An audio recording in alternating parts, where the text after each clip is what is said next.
नमस्कार, black and white में आपका स्वागत है। और कल सुप्रीम कोर्ट से जिस वक्त मोदी को राहत मिली है उसके बाद जाहिर है बीजेपी खेमे में एक अजीब सी खुशी की लहर तो दौड़ गई है। जी डॉक्टर मनीष, कल आपने मोदी के ऊपर काफ़ी तफसील से बात की थी, मोदी फैसले पर, और आज भी जाहिर है अभी उस फैसले की गूंज पूरी तरीके से बाकी है।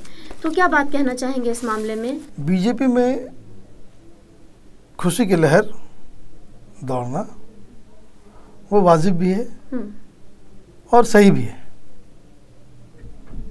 सही इसलिए है कि जैसा कि मैंने भी कल बताया था कि जो पूरी लड़ाई है, माने बहुत सारे लोगों को ये बात समझना चाहिए जो समझ में नहीं आती है कि इट इज नॉट, जो लोग लड़ रहे हैं ये इंसाफ से ज्यादा पॉलिटिकल बैटल है। नहीं, लेकिन जो लोग लड़ रहे हैं, हाँ, ज़किया जाफरी की पिटीशन जिस तरीके से आई है, हाँ, जाहिर है उनका जिसका जो गया है वो तो अपनी बात कहेगा। उनकी पिटीशन आई है, उनका जो रिएक्शन है वो भी जायज़ है, लेकिन अब इस पूरे मामले को लेकिन ये इसमें ज़किया जाफरी का बयान, उनका केस और उनकी सुनवाई एक अलग मुद्दा है। लेकिन जो फ्रंट में जो लोग लड़ रहे हैं, जैसे तीस्ता से तलवार है और साथ में जो है उनकी जो पीछे की जो पूरी दास्तान है वो कैसे कैसे क्या अब तक करती आई हैं। आपका कहने का मतलब ये तीस्ता से तलवार जिस तरीके से लड़ रही है वो भी एक पॉलिटिकल, वो basically she has become a political tool. Okay, और यही रीजन है। और मुझे कल एक आपकी बात बड़ी अच्छी लगी और याद भी आ रही है, मैं चाहूंगी कि उसको रिपीट करूं। आपने कल कहा था कि जब मेरठ मलियाना का फसाद हुआ, हाशिमपुरा मेरठ मलियाना, तो कोई एक एफआईआर भी दर्ज नहीं कराई गई। कोई तीस्ता से तलवार, यही तीस्ता से तलवार ये मैं आपको बता रहा आगे नहीं ये जो पूरा जो मसला है ये पॉलिटिकल डोमेन में ज्यादा है। मीडिया में कहीं जिक्र नहीं आया, लेकिन मैं आपको बता दूं, हालांकि मुसलमान उनको अपना मसीहा समझते हैं, ये मैं आपको बता दूं। नहीं, वो देखिए, उनको लगता है उनके कॉज के लिए लड़ रहे हैं। देखिए, प्रोपेगेंडा का कोई सब्स्टिट्यूट नहीं हो सकता। प्रोपेगेंडा का कोई सब्स्टिट्यूट नहीं हो सकता। अगर जो लोग मसीहा समझ रहे हैं तो उनको ये भी पूछना चाहिए तीस्ता से तलवार से कि उन्होंने पिछले के केस में उनके ऊपर फॉल्स एफिडेविट जमा करने का केस क्यों चल रहा है। जस्टिस शाह ने, हाईकोर्ट जज गुजरात के, उन्होंने क्यों कहा कि भाई इसके खिलाफ भी जो है मामला दर्ज करो कि इन्होंने फॉल्स जो है गवाहों को गुमराह करने का भी आरोप इनके ऊपर लगा। ज़हीरा शेख का ले लीजिए, आप देखिए, आदमी वो साफ बताए कि हमें बताया जाता है कि भाई हमको ये कहना है, वो कहना है। अब बात समझिए, व्हाट वाज द पिटीशन। अगर आपने इस बात को छेड़ दिया है तो इस पे मैं बहुत एक खुलासे से मैं बात करूं। बिल्कुल, कि what was the petition? Petition is कि somehow anyhow जो लोग उस दिन उस हत्याकांड में शामिल थे उसके ऊपर तो बात चली नहीं रही है। मोदी को इंडिक्ट किया जाए। दिस इज द मेन, जो पूरा जो इस केस का जो पूरा दायरा है, ये कौन सा इंसाफ मांगने का तरीका है। आई एम नॉट सेइंग कि जो गुलबर्ग सोसाइटी में जो हुआ वो सही था, उस सारे लोग हत्यारे हैं, उनको फांसी की सजा मिलनी चाहिए। And this should be the demand. लेकिन डिमांड क्या हो गया है? मोदी को फंसाओ किसी तरीके से, मोदी को फंसाओ। क्यों फंसाओ? एक मिनट डॉक्टर मनीष, जिस वक्त गुलबर्ग सोसाइटी में एहसान जाफरी ने मुख्तलिफ लोगों को फोन किए कि मेरी जान बचा लीजिए, मेरी जान बचा लीजिए, ठीक है, कोई उनकी सुनवाई, उसकी जांच हो रही है, उसकी जांच हो रही है, नहीं उसकी जांच हो रही है, लेकिन क्या निकल कर अरे नतीजा भी आप कैसे जान लीजिएगा? क्या मैं ये पूछ रहा हूँ, 25 साल आप मेरठ मलियाना, मैं ये कह रहा हूँ उसकी जांच चल रही है ना? हाँ, जांच चल रही है, बिल्कुल चल रही है। Do you have faith in the judiciary? बिल्कुल तो उसका काम होना चाहिए, या पहले ही आप ये तय कर लो कि मुख्यमंत्री को ही फंसाओ। अच्छा, आपका कहने का मकसद ये है कि ये वो पॉलिटिकली एजेंडे के तहत ये सिर्फ और सिर्फ उन्होंने टारगेट मोदी को बना लिया है? नहीं, एक स्टेप और आगे है। वो आगे इसलिए है, गुजरात में चुनाव होने वाले हैं। अच्छा, they want any how any way कि किसी बात में वो छूट जाए, लेकिन सीबीआई का केस इसके ऊपर हो जाना चाहिए एक। दूसरा, इसके ऊपर एफआईआर हो जाना चाहिए, so that he can not fight the election. बात समझ में आया अब आपको? पूरा वो पॉलिटिकल कि ये बेसिकली, अब ये इसलिए देखिए, जो पेड मीडिया जिसको कहते हैं, जो अपने हिसाब से काम करती है, सो द क्वेश्चन जो है मीडिया का कल जो है वो चला आया। मैं इसलिए बता रहा हूं, कल मैं बहुत माइन्यूटली वॉच कर रहा था सबको। क्वेश्चन जो ये चला आया, क्या वो नेशनल सीन में क्या आएंगे? अरे वो नेशनल लीडर ऑलरेडी हैं। ये 4 एडिटर 9 बजे बैठ करके ये तय नहीं करेंगे कौन आदमी नेशनल लीडर है, कौन नेशनल लीडर नहीं है। तो वो नेशनल लीडर ऑलरेडी है। नाउ द क्वेश्चन इज कि अगर आपको जस्टिस दिलवाना है तो उसका एक तरीका है।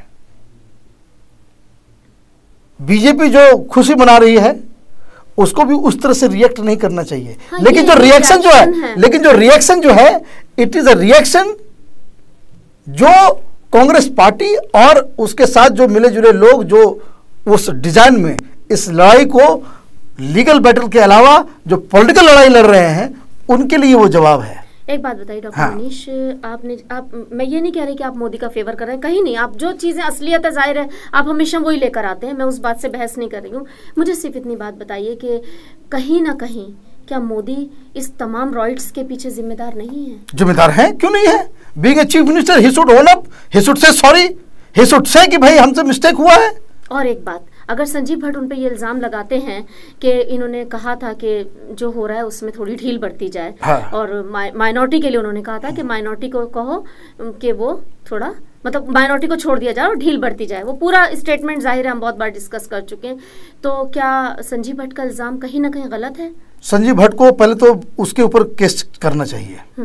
वो इसलिए करना चाहिए कि why this man after 10 years ये जो है इनके अंदर में जब इनको सेंटिंग पोस्ट मिल जाती है, जब इनका प्रमोशन नहीं होता है, माल कमाने का जो है वो सही जगह पे आपको पोस्टिंग मन मुताबिक नहीं मिलता है, तो आपके अंदर की चेतना जगती है। उस मीटिंग के बाद वो बाहर निकल के क्यों नहीं कहे कि was at that time Sanjeev Bhatt, वो क्या वो मोदी के नौकर थे या भारत के कॉन्स्टिट्यूशन के द्वारा राष्ट्रपति के द्वारा शपथ पत्र पे वो करके वो आईपीएस ऑफिसर बने थे? आईपीएस ऑफिसर बनने से क्या आप चीफ मिनिस्टर के आप नौकर बन जाते हो? यानी अब जो वो स्टेटमेंट दे रहे हैं मतलब ये सब बकवास है, ये सब उनका मैनिपुलेशन है। कोई ना कोई better he should be charged कि उन्होंने जो है जो कसम खाई है पुलिस की नौकरी ज्वाइन करने से पहले उसका निर्वाह उन्होंने नहीं किया। You become a party.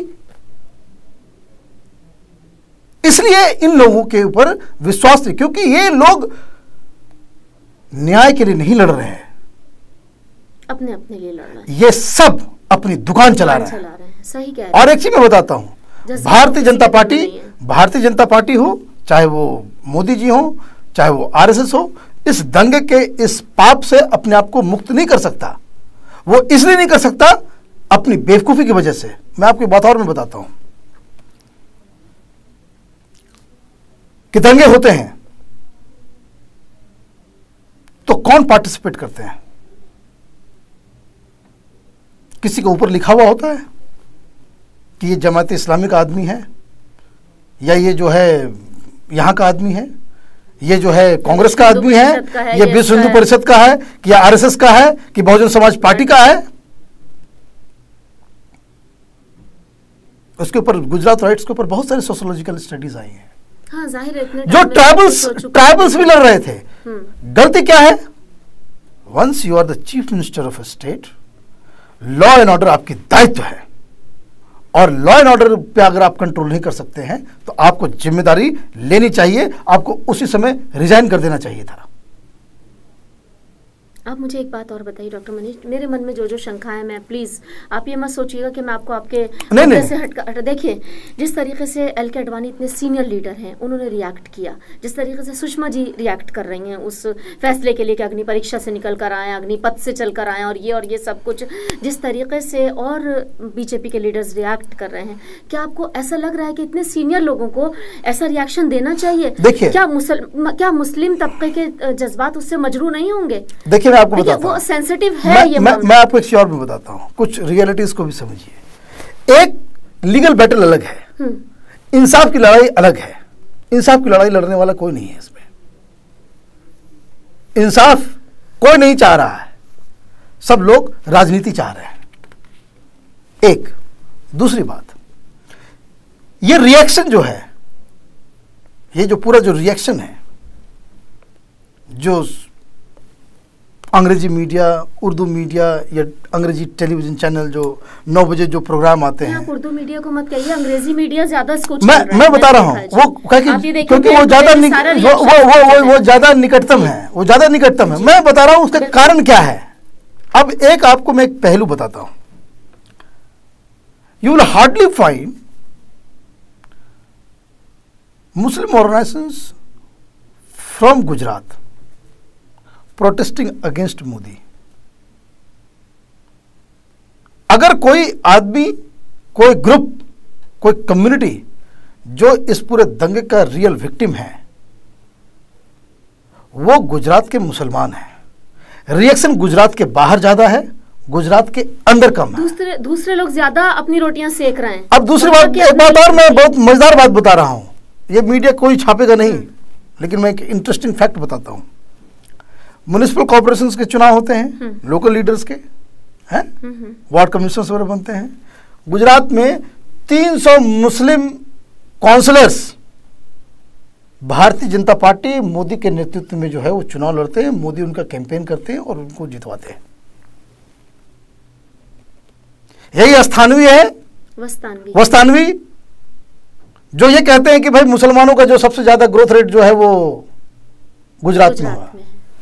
अब ये मैं इस डिबेट में नहीं जा रहा हूं क्या सही है गलत है। वैसे मैं भी एक बीच में एक बात जरूर कहूंगी डॉक्टर मनीष, कि गुजरात का मुसलमान स्ट्रांग है और जगह के मुकाबले में कई जब आप डेटा कलेक्ट करते हैं तो मैं स्ट्रांग है। मैं आपको दूसरी बात, मैं इस डिबेट में नहीं जा रहा, मैं बस इतना कहना चाह रहा हूं कि once those victims they are not protesting. जैसे भोपाल गैस कांड हुआ, भोपाल गैस कांड हुआ तो भोपाल गैस कांड के लोग आंदोलन कर रहे थे,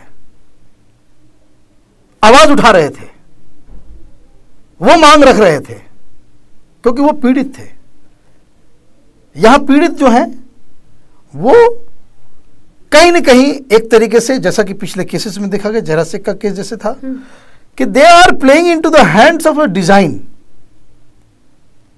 दूसरी बात, अब आप झूठ सच सारा कुछ करके, आप सारी चीजें करके आप बिल्कुल पॉलिटिकल एजेंडे पे चले जाओ। जिससे मैंने बताया कि एजेंडा बिल्कुल साफ है, जो मुझे नजर आया साफ ये नजर आया कि they want any how any way कि सीबीआई का केस उनके ऊपर हो जाए, एफआईआर हो जाए, so that he can not contest the election. एक दूसरी बात बहुत इंटरेस्टिंग, बहुत मजेदार बात मैं बताता हूं, एक कम्युनलिज्म और सेकुलरिज्म की लड़ाई का एक जो है बिल्कुल मैं ब्लैक एंड व्हाइट में कर देता हूं। कल दिग्विजय सिंह को मैंने देखा, ऐसे तो यूपी और बिहार और असम में जाकर के वो तो आरएसएस के को फाड़ देने की बात करते हैं और ऐसे से बयान देते हैं कि भाई कि जो बहुत सारे लोग अनकंफर्टेबल हो जाते हैं और कुछ करते ही रहते हैं, चुटकियां लेना उनके। कल वो CNN IBN पे थे, कहीं अखबार में नहीं है। अब देखिए मजेदार बात क्या हुआ, उनसे राजदीप सरदेसाई उनके अपने हैं, उन्होंने पूछा अपने में बड़ा मजा है तो उनसे पूछा गया कि भाई कि गुजरात में तब वो चुनाव लड़ेगा, now he will come out and fight national stage पे, जो डिबेट पे है ऑलरेडी वो नेशनल स्टेज पे है। एक दूसरी बात, अब देखिए अगर कम्युनलिज्म से लड़ना है, आरएसएस संघ परिवार वीएचपी से लड़ना है कांग्रेस पार्टी को, तो दिग्विजय सिंह के बयान को गौर कीजिए। दिग्विजय सिंह ने कहा कि इस मुद्दे को हम नहीं उठाएंगे, इस मुद्दे को, दंगे के मुद्दे को हम नहीं उठाएंगे, we have other issues. Rajdeep Sardesai ने फिर पूछा कि क्या आप इसको एकदम बिल्कुल नहीं उठाएंगे कि उन इश्यूज के साथ जो करप्शन से है या डेवलपमेंट से है या इंफ्रास्ट्रक्चर से है, वो इकोनॉमिक इश्यूज जो हैं उसको, उसके साथ इसे नहीं उठाएंगे? या तो उसने कहा कि हम उठाएंगे ही नहीं इसको, we have got enough evidences, enough issues. मतलब ये कि ये सच्चाई है कांग्रेस के कम्युनलिज्म की लड़ाई की, कि जहां आपको मेन बैटल ग्राउंड है, जिसको कहते हैं ग्राउंड जीरो, गुजरात में आपको जिस इशू पे लड़ना चाहिए, दो दो हाथ करना चाहिए, वहां आप नहीं कर रहे हो। What are you doing? फिर जब वो अनकंफर्टेबल फील करने लग गए, फिर उन्होंने अब ये भी परेशान हो गया कि मैंने कोई गलत सवाल तो नहीं कर दिया। तो फिर उसने पूछा, लेकिन फिर भी आपको नहीं चाहते कि भाई कि इंसाफ हो, ये हो, वो। Then what he said, Digvijay Singh ने कहा कि मैं तो इंचार्ज नहीं हूं गुजरात का, इसलिए मैं बस अपनी ही बात कर सकता हूं। ऐसे तो आप लगता है कि सब कुछ के इंचार्ज है क्या?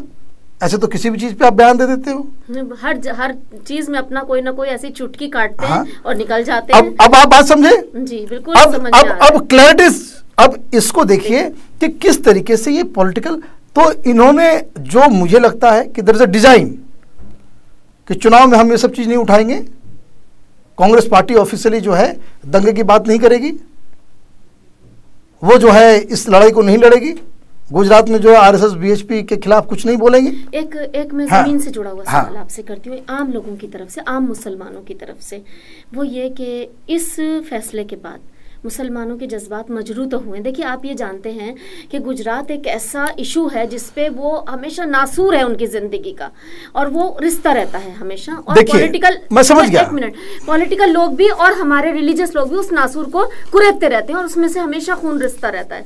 मैं ये जानना चाह रही थी डॉक्टर मनीष कि क्या इस फैसले के बाद मुसलमानों को सेटिस्फाई कैसे किया जाएगा, क्या बताया जाएगा? देखिए मैं आपको बताता हूँ, ये किसी भी समाज के लिए, किसी भी देश के लिए, चाहे वो किसी भी धर्म का हो, किसी भी जाति का हो, किसी भी कम्युनिटी का हो, ट्राइबल हो, किसान हो, कोई भी हो, इस तरह की घटनाओं में अगर किसी की जान जाती है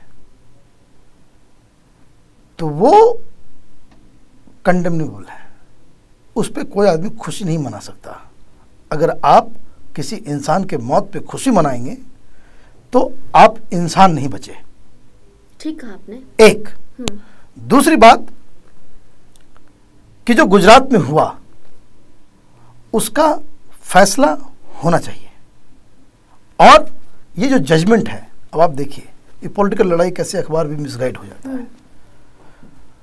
मोदी को राहत जरूर मिली है, जैसे कल मैंने बताया कि उसको जो, लेकिन ये राहत क्या है? ये उसको पॉलिटिकल राहत है कि वो चुनाव भी लड़ पाएंगे, मुख्यमंत्री के लिए भी लड़ सकते हैं, वो प्रधानमंत्री भी बन सकते हैं। ठीक है ये चीज कि अभी जितनी राहत है उसमें ये काम तो वो कर ही सकते हैं। लेकिन सुप्रीम कोर्ट के इस फैसले से गुनहगार जो हैं वो बचेंगे नहीं, गुनहगार जो हैं वो बचेंगे नहीं। ये बात भी मीडिया में आनी चाहिए कि this is not end of the road, this is not the end of the road. जो गुनहगार हैं वो बचने वाले नहीं हैं। ये फैसला भी हुआ है, सिर्फ एक केस पे हुआ है। पूरे गुजरात राइट्स में बहुत सारे केसेस चल रहे हैं। कुछ केसेस जो हैं 1-2 महीने में आप देखिएगा 1-2 कन्विक्शन होगा। 1-2 केसेस जो हैं वो फाइनल स्टेज में हैं। बड़े बड़े केसेस 9-10 हैं जहां 300-300 लोगों जो है कन्विक्ट है, पूरा मोहल्ला का मोहल्ला जो है उसके खिलाफ जो है वो जेल के अंदर बंद है। सो दे विल बी पनिश्ड। लेकिन हमको ये भी समझना होगा कि ये देश का अकेला दंगा होगा जिसमें 10 साल में जो गुनहगार हैं उनको सजा मिलने वाली है। हाँ, वरना तो आप भूल जाइए केस वही तारीख पे तारीख। कल आपने अपने ब्लैक एंड व्हाइट प्रोग्राम में बात कही थी कि तारीख अब नहीं, अब देखिए जैसे मलियाना हुआ, मेरठ दंगा हुआ, इससे ज्यादा लोग मरे, बहुत जबरदस्त फसाद। मीडिया में इसकी चर्चा ही नहीं है, वो क्यों नहीं है? वो पॉलिटिकली मोटिवेटेड है। क्या मलियाना के मुसलमान मुसलमान नहीं है? दंगे डॉक्टर मनीष सारे ही मैनिपुलेटेड हैं। तो अब आप देखिए, आपने क्या कर दिया। उस समय राजीव गांधी प्रधानमंत्री थे, कांग्रेस की सरकार थी यूपी में, ये तो मॉब मार रहा था। मॉब जो है मोहल्ले में घुस के जो है दंगाई जो है भड़का रहे थे। उत्तर प्रदेश में पुलिस की गाड़ी आती थी, पीएसी के जवान उतरते थे और लोगों को, मर्दों को, जवान को जो हट्टे कट्टे नजर आते थे उसको ट्रक में बिठाते थे और नहर के पास ले जाकर के गोली मार करके लाश बहा देते थे। एक दो नहीं, सैकड़ों। 25 साल हो गए, एफआईआर ही गायब है। उसके लिए कोई लड़ने वाला नहीं, क्योंकि उस केस पे राजनीति नहीं हो सकती। और कई नस्लें उसी में जवान हो गई हैं। ये देखिए, कोई फैसला नहीं हुआ। उनके घर के लोग जिस तरीके से बेचारे बर्बाद थे, आज भी बर्बाद हैं। आप तो गए थे पूरी टीम लेके मेरठ में। मैं क्या बताऊं, मैं तो उस गली में गया था। अभी भी उस तरह का वो सन्नाटा जो आपने कहा, बताया आपकी स्टोरी में, मैंने पढ़ा था। वो गांव ऐसा है, वो गांव ऐसा है, मैंने उसको लिखा था कि ऐसा कोई परिवार नहीं है और ना ही ऐसा कोई मर्द है जिसके शरीर पर पुलिस के निशान नहीं है। लाठी के, गोली के, किसी की गोली यहाँ लगी हुई है, किसी के हाथ में गोली लगी हुई है, किसी का हाथ टेढ़ा हो गया है, किसी का ब्रेन फटा हुआ है, किसी के यहाँ से सर से चोट लगी हुई है, यहाँ पे टाका। 89 औरतें जो है, जो नई नई शादियां करके आई थी, जिनको एक दो बच्चे थे, अब उम्र दराज हो गई है, बिल्कुल कहीं जा नहीं सकती। और ये भी मैं आपको बता दूं, वो जो था, वो जो हसीमपुरा जो मोहल्ला है, सिर्फ मजदूर गरीब, उसके लिए इंसाफ नहीं है क्या? उसके लिए किसी का कलेजा नहीं फटता क्या? वो इसलिए नहीं फटता कि वो पॉलिटिकली मिसप्लेस्ड है, क्योंकि वहां पे कांग्रेस की सरकार थी, केंद्र में भी कांग्रेस की सरकार थी, उस समय कोई बीजेपी नहीं थी, वहां कोई मोदी नहीं था। इसी तरह जिस तरीके से गुजरात पर खूब खेला गया, जिस तरीके से तीस्ता सेतलवाड़ का नाम सामने आया और कई लोगों का सामने आया, वहां पर हाशिमपुरा मलियाना में तो कोई वाकई में आगे नहीं आया, कोई नहीं आया। आज भी कोई उसके बारे में कोई बात मैं ये बता रहा हूं ना कि ये केस जो है वीपी सिंह जी के दौरान जब प्रधानमंत्री बने, लोग गए उनको, तो उन्होंने फास्ट ट्रैक में उसको डाला। वीपी सिंह की सरकार खत्म हो गई, फिर बाद में फास्ट ट्रैक वाले जज ने पूछा कि भाई एफआईआर कहां है? अरे एफआईआर जो मैंने तो एफआईआर कर दिया, पुलिस से मांगी आप, लेकिन कोर्ट ने मांगा, जो लोग विक्टिम है उनसे ही एफआईआर मांगा कि उसकी कॉपी कहां है। 2 साल ढूंढते रह गए, पुलिस वाले घुमाते रह गए। मजेदार बात आपको मैं बताता हूं, फॉरगेट अबाउट जस्टिस और पनिशमेंट देने का। वो जो पुलिस अधिकारी जो उस दंगे में, जो लोगों ने देखा कि जो पकड़ के ट्रक में बिठा रहे थे और गोली मार रहे थे, वो सब आज भी नौकरी कर रहे हैं, प्रमोशन पे प्रमोशन मिल रहा है इन लोगों को। तो ये एक सच्चाई है, ये भी एक सच्चाई है। इसलिए देखिए, समाज में हिंसा किसी भी समाज का जो है वो अच्छा चेहरा नहीं दिखाता। पहली चीज कि ऐसे सिचुएशन में एक तो समाज के लोगों को ही खड़ा रहना पड़ेगा और ऐसे लोगों से सतर्क रहना पड़ेगा जिनकी वजह से समाज में प्रोपेगेंडा फैलता है, घृणा फैलती है, जिससे जो है हिंसा भड़कती है। देखिए डॉक्टर मनीष, एक बात और मैं कहूँगी, बाबरी मस्जिद ले लीजिए, गोधरा कांड ले लीजिए, हाशिमपुर मलियाना, मेरठ, सब कुछ ले लीजिए, एक खास तबके का यकीनन बहुत बड़ा नुकसान हुआ है बिल्कुल उसमें, और वो लोग आज तक नहीं पनप पाए हैं। सचर कमेटी की रिपोर्ट जब सामने आई थी तो ये बात बिल्कुल खुलकर, उसमें बिल्कुल सचर कमेटी की रिपोर्ट्स के पॉइंट्स मैंने पढ़े, सब कुछ है उसमें, किस तरीके से ये क्लास कितनी बैकवर्ड है क्या नहीं है, इकोनॉमिकली क्या इनका हाल है, सब कुछ है। अगर सचर कमेटी रिपोर्ट ही सामने पर ही काम हो जाता डॉक्टर मनीष, तो कुछ तो इस कौम के आंसू। मैं दूसरी बात भी कह रहा हूँ कि सचर कमेटी की रिपोर्ट तो वो रिकमेंडेटरी नहीं है, वो हकीकत बता रहा है। मोर इम्पोर्टेंट, जिसे हम लोगों ने एक्सपोज किया था, रंगनाथ मिश्रा कमीशन रिपोर्ट, जिसको लागू करने में क्या प्रॉब्लम है? क्या प्रॉब्लम है बताइए। जिसे आपको लागू करने में कोई प्रॉब्लम नहीं होना चाहिए, वो इसलिए भी नहीं होना चाहिए अगर आपको लगता है कि देश में सेक्युलरिज्म बचाना है। जिन लोगों को लगता है कि भाई इंसाफ दिलाना है, तो पहला इंसाफ की जो पहली सीढ़ी यही होगी कि मुस्लिम समाज का economic, educational and social development हो। मैं आपको बता दूं, जिस दिन इस देश में मुसलमान प्रोग्रेसिव हो जाएगा, प्रोग्रेस करने लगेगा, कोई मेरठ मलियाना हाशिमपुरा नहीं होगा मेरे ख्याल में। फिर कोई मेरठ मलियाना। आप ये बताइए कि दंगे होते हैं तो लुटियन जोन में कहीं मारपीट होता है?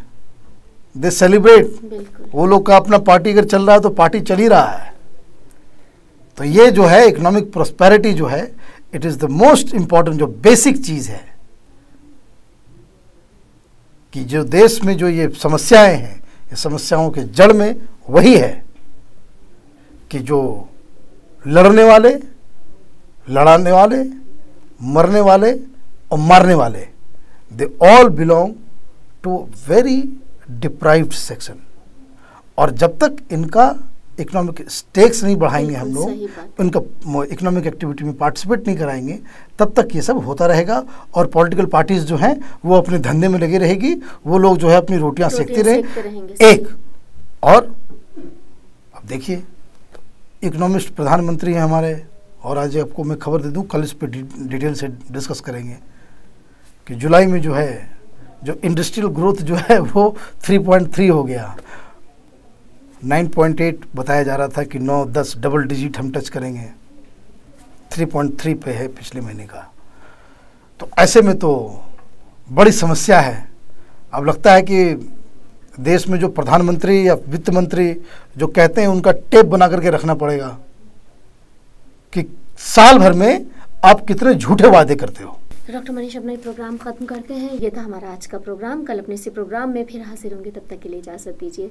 नमस्कार।